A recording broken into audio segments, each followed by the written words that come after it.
Jajjabeessaa koo gorsaa dhugaa koo naaltiin beektu guyyaa rakkoo koo nannimee galgalaaf ganamaa makaraan sinamoo gaafamaa rakkina koo fannatti dirmaatee fuula faadaan gara koo ilaaltee ansinisu ati naaf ogeessa jireenya babbadee situ walaaf qixxeessa rakkina koo fannatti dirmaatee fuula faadaan gara koo ilaaltee ansinisu ati naaf ogeessa jireenya babbadee situ walaaf qixxeessa sinisu Yesus koo sinisu michuu koo sinisu abdii koo si filadheetti lubbuun koo sinisu Yesus koo sinisu michuu koo sinisu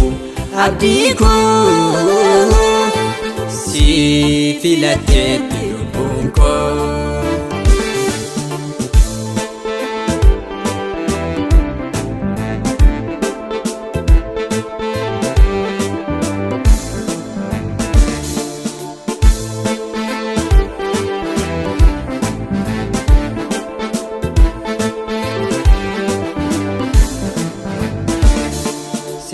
Sirriidha hojii kee sirriidha harki kee beelaa soruudha sirriidha hojii kee sirriidha harki kee dadhaaba jabeessuudha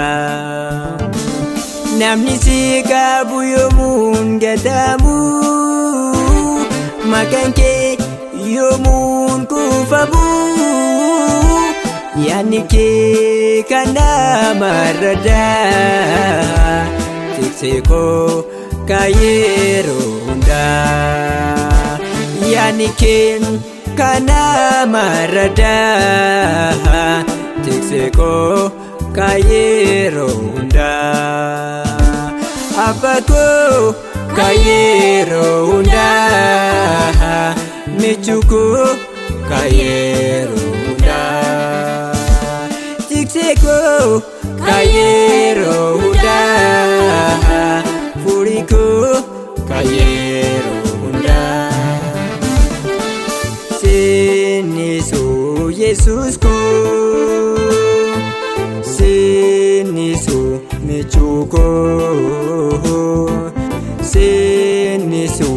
abdiko si filadheetti lubbuun koo sinisu Yesus koo sinisu michuu koo sinisu abdii koo si filadheetti lubbuun koo.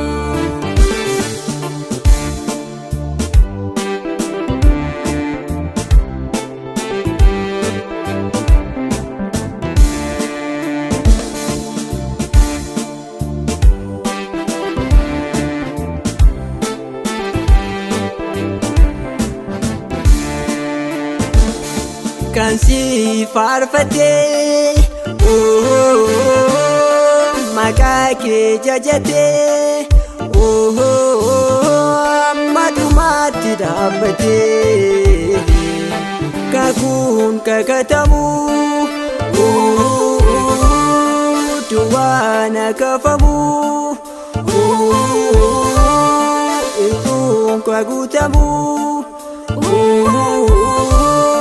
maqaa kee jajamu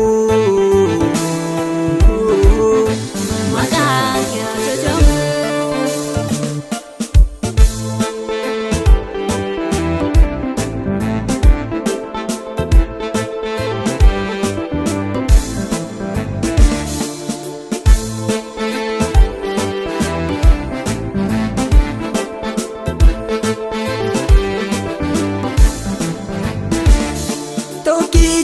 dubbate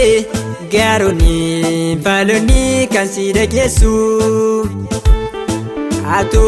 kana dhugaa hojii keetiif utuu siin daangeessu